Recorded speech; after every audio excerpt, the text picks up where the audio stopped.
বাংলাদেশের আকাশ প্রতিরক্ষায় আসছে বড় পরিবর্তন।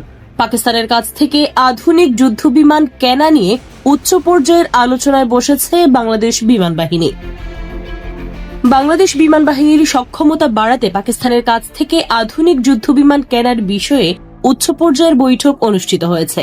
পাকিস্তান সফরে গিয়ে পাকিস্তান বিমান বাহিনীর প্রধান air chief marshal Zaheer Ahmed Babar সিদ্দিকীর সঙ্গে বৈঠক করেন বাংলাদেশ বিমান বাহিনীর প্রধান air chief marshal Hasan Mahmud Khan. এই বৈঠকে F-17 থান্ডার যুদ্ধবিমান ক্রয়ের পাশাপাশি প্রশিক্ষণ, প্রযুক্তি স্থানান্তর, পুরনো উড়োজাহাজের রক্ষণাবেক্ষণ, রাডার ব্যবস্থা ও আকাশ নজরদারি জোরদারের বিষয়েও আলোচনা হয়। পাকিস্তানের সামরিক বাহিনীর মিডিয়া উইং ISPR জানায়, এই বৈঠকে দুই দেশের মধ্যে অপারেশনাল সহযোগিতা ও যৌথ অ্যারোস্পেস প্রযুক্তি উন্নয়নের উপর বিশেষ গুরুত্ব দেওয়া হয়েছে। সফরকালে বাংলাদেশ বিমান বাহিনীর প্রধানকে গার্ড অফ অনারও প্রদান করা হয়। পাকিস্তান বিমান বাহিনী বাংলাদেশকে প্রশিক্ষণ, বিমান সরবরাহ ও দীর্ঘমেয়াদী সহায়তার আশ্বাস দিয়েছে।